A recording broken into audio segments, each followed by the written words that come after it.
vamos lá, gente. Vamos fazer aqui, vai ser os exercícios do que a gente tinha tratado até semana passada. Então, vai ser super tranquilo. Então, vamos ver. 2. Qual é o significado da palavra África? Qual a relação com o nome, com o continente e o clima? Vamos ver aqui. Essa pergunta, gente, pode fazer um amor, um coração, um chuchuzinho aí do lado, o que vocês quiserem, ok? Deixa eu ver então. Senhor Jean, você fez?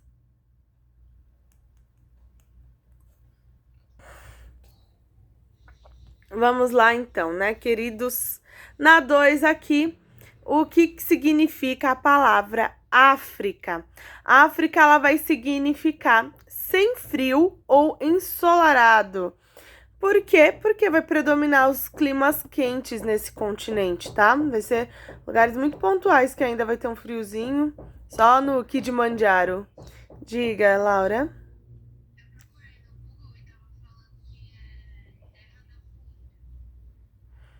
Hum, não sei, Laura. Essa tradução. Mas ela vai. Sim. Então, não dá porque assim, depende de onde você estiver. Talvez na parte do Saara, sim. Mas, por exemplo, onde a gente vai ter o clima equatorial, que vai ter as florestas que são parecidas com a Mata Atlântica, não vai ser porque vai ser bem úmido, entendeu? Mas vai ser quente também, assim como o Saara. Então, uma tradução que vai abranger mais o continente como um todo vai ser essa: ou sem frio ou ensolarado. Entendeu? Porque essa daí não vai englobar tanto assim o continente, porque ela vai deixar de fora as partes onde a gente vai ter uma floresta equatorial aí. Vamos para 3 então. Opa. Assinale os oceanos que banham a África. Então, é só olhar no mapa, né? No mapa aqui a gente vai ter o Oceano Atlântico e o Oceano Índico. É só assinalar eles, ok, babies? Quem tá sem livro eu vou colocar aqui também no chat. Vamos para 4. Observe o mapa da partilha da África, feita pelos países colonizadores da Europa no século XIX, e responda à questão. Então, aqui a gente vai ver a partilha, né? Aqui a gente vai ver o controle dos franceses, ingleses, alemães, portugueses. Vocês estão reparando aí como é vasto os tipos de colônia que aconteceram aqui na África? Tem muitas e muitas e muitas, tá, pessoas? Deixa eu até compartilhar aqui com vocês sem mostrar a resposta. Para quem tá sem o livro, né? Deixa eu aqui mostrar para vocês. A gente vai ter uma série de países que vão controlar esse território. Tá bom, pessoas? Por isso vai ser uma diversidade linguística muito grande, muito presente nesse continente, tá? Mais do que em qualquer outro. Então, olha só como eles ficaram muito diversas, né? A linguística, a cultura e etc. Então, a gente vai ter vários aí, certo, queridos? Então, na A ali vai estar perguntando para vocês qual vai ser os principais países que estão dominando essa galera. E ingleses, tá? Então, os principais países que foram os dominadores desse continente serão os franceses e os ingleses, tá? Vamos para 5. Veja o mapa ao lado e responda quais eram os principais povos africanos antes da colonização europeia e do continente. Oi? Respondi. Agora, na 5, a gente vai ver os principais povos, tá? No caso, gente, vai ser todos esses aí que estão descritos no mapa, né? Tá muito fácil essa daqui. que vai ser os sudaneses, os bantus, os berberes, os bosquimanos, os malgazes, os niloticos e os pigmeus. Certo, queridos? Vamos para o sexto, tá? Exercício, estamos na página 17. Por que a pobreza ainda é uma realidade constante na maior parte do continente africano? Primeira coisa, gente, que vai gerar pobreza vai ser a instabilidade política. Lembra que aí vai ter muitos conflitos, muitas guerras civis e vai gerar uma pobreza, não tem o que fazer. Sem contar que a descolonização foi muito tardia, só aconteceu no século XX, tá? A descolonização de vários países do continente africano e isso gerou, né, essa característica da pobreza tão grande no continente. Então, vamos lá para a número 7. Por que podemos afirmar que a escravidão comercial e o neocolonialismo, apesar das guerras civis entre os povos da África, são fatores determinantes para o subdesenvolvimento presente no continente? Primeiro, né, gente? A escravidão vai ter uma desestruturação muito grande dentro desses povos africanos, né? Eles vão perder força, eles vão perder tudo isso, porque afinal de contas, grande parte da sua população se tornou escravo, tá? Além disso, o neocolonialismo ele vai impedir muitas vezes que as sociedades africanas se desenvolvam, vai tirar delas, né, a possibilidade de usufruir das suas riquezas, porque afinal de contas elas vão estar sendo exploradas por outros países, que aí entra aquilo que você falou na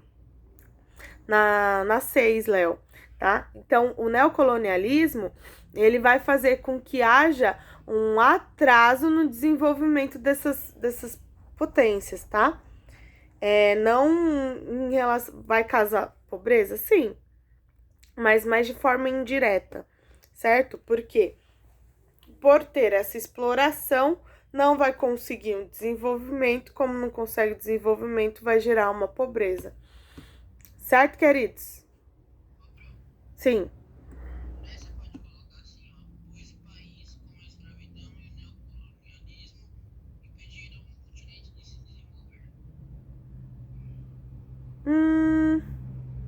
Sim, só acrescenta que de se desenvolver e de usufruir suas riquezas naturais.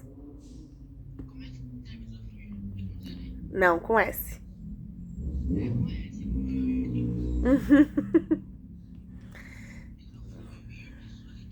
Naturais. 8, né? Como a colonização produziu uma mistura cultural na África?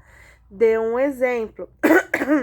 Como eu falei para vocês, meus amores, a gente vai ter uma grande mistura cultural porque os países europeus vão se juntar com os povos africanos e isso vai gerar ali uma pluralização, oh meu Deus, pluralização da sua cultura, tá bom? Aspectos da cultura europeia vai agregar dentro dos povos africanos, assim como a cultura dos povos africanos vai acabar agregando também para esse pessoal que foi viver nas colônias, tá?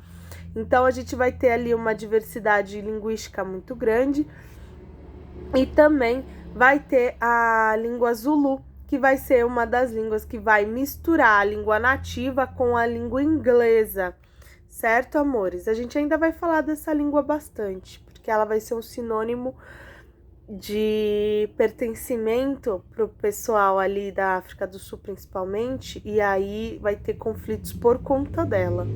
Olha só que coisa, não é verdade? Então, a gente vai ter uma variedade ali cultural por conta da colonização e da junção dessas duas culturas tão diversas, diferentes, principalmente ali nos países que foram dominados pelos franceses e os ingleses, né? E por isso vai ter uma vasta cultura dentro desse continente. Vamos lá. Então, vamos lá. No Geografia em Ação, a África e o nascimento da geografia. A história do pensamento geógrafo se fortaleceu muito com os estudos da geografia científica alemã, sobretudo da escola determinista, cujo grande autor foi Friedrich Ratzel, e dos franceses da escola possibilista, que se fundamentou com os estudos de Paul Vidal e Lablache. Dessa forma, durante o século XIX, foram realizadas várias expedições científicas que reuniam geógrafos, biólogos, geólogos, entre outros, que desenvolveram vastas monografias descrevendo as características do quadro físico-natural e humano das áreas africanas. Todo esse arsenal científico e documental serviu para os interesses do capitalismo em expansão do século XIX, na conquista de novos territórios africanos a fim de obter matérias-primas, expandir mercados e aproveitar a mão de obra mais barata.